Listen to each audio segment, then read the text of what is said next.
From CBS News Bay Area, this is the Afternoon Edition. The beautiful tribute that she's receiving from San Francisco is something she would just love. And that's former House Speaker Nancy Pelosi remembering her friend, neighbor, and colleague Dianne Feinstein. Good afternoon, and thanks for joining us on this Afternoon Edition. I'm Ryan Yamamoto. Happening right now, former Mayor and Senator Dianne Feinstein lying in state at San Francisco City Hall. Our very own Kenny Choi is there. And Kenny, what are you hearing from people who are coming there to pay their respects? Well, Ryan, here's what we could tell you. There's been a steady stream of people visiting the rotunda here at City Hall to pay their final respects to the late Senator Dianne Feinstein. As you take a look behind me, you could see the casket of the late senator in the center of the rotunda. This morning, the casket was carried by uniformed first responders up the steps of City Hall by several people, first responders. The casket draped by an American flag and then placed at the center so that people could say their goodbyes. This morning also, former House Speaker Nancy Pelosi and other dignitaries paid a visit to say their goodbyes as a solo violinist played somber music throughout the morning, echoing off the halls and the walls of City Hall. We spoke to so many people expressing their gratitude for what she did for the city and the state as a former Board of Supervisor, former Mayor of San Francisco, and U.S. Senator. Sorry. And she helped lead us through those crises, and I'm so sorry.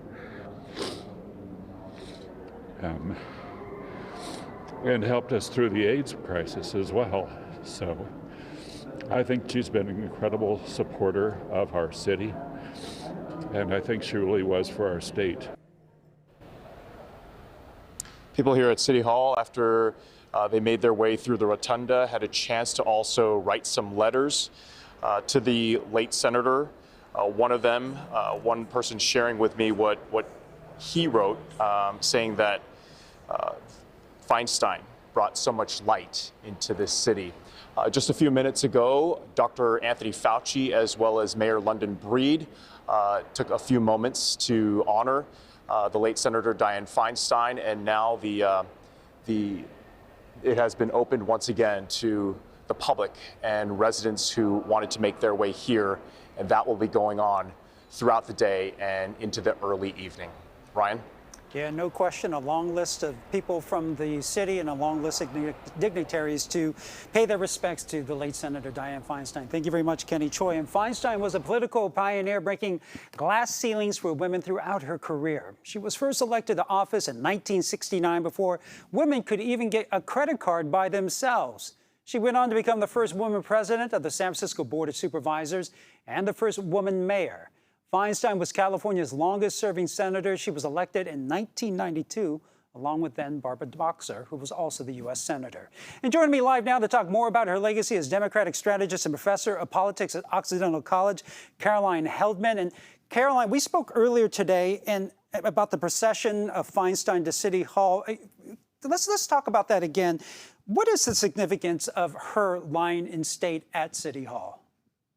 Well, if you look at the long lens of history, it is very rare for women to get this sort of honor when they pass. We mostly see this with men. I've attended many of these ceremonies, and they've all been with men. I'm thinking the Ronald Reagan Library was one that really struck me. And looking at these images, just the sheer outpouring of honor and the Blue Angels and, lying in state. This is something that will become normal as because more women have moved into politics as a result of Feinstein and other pioneers, but it is rare to see a woman honored like this.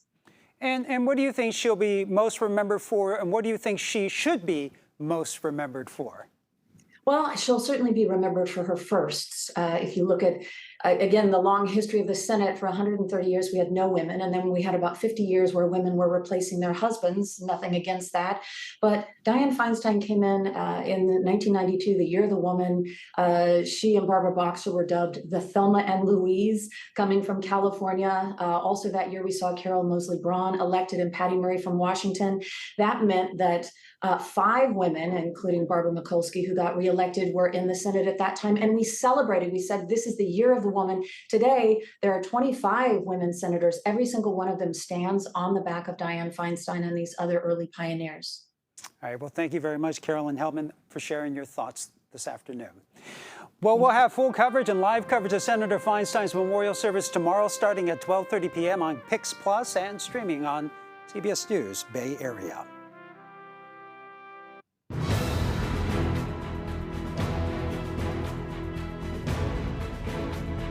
And of course, Dianne Feinstein started Fleet Week back in 1981, back when she was mayor.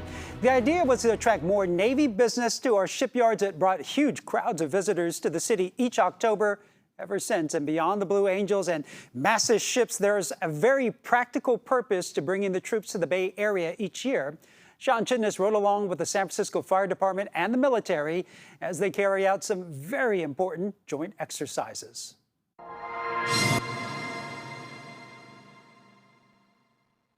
Their day started early at Fire Station 49 in San Francisco, members of the Navy and Marines showing up to work alongside 10 medic units.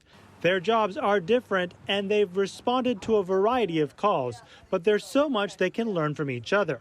For paramedics, it's a chance to hear about what they may use to help patients in the future. The sharing of that knowledge back and forth is what I'm looking forward to hearing more about today, and maybe what's happening for them that might be coming down the pipeline for us someday. So these medic units showed off their setup to members of the military, explaining how they operate each shift. A hospital corpsman who is part of the medical staff for the Navy was along for the ride this morning. I'm hoping that I can get some experience in working in a small unit like that in an emergency situation with little outside help. Paramedics from the San Francisco Fire Department as well as a member of the U.S. Navy were paired together in this ambulance, actually going out on emergency calls this morning in the city. We get the opportunity to hang out, talk about those experiences, kind of share in that, and then learn from each other, which is invaluable. Riding together today so they can both be better at their jobs tomorrow.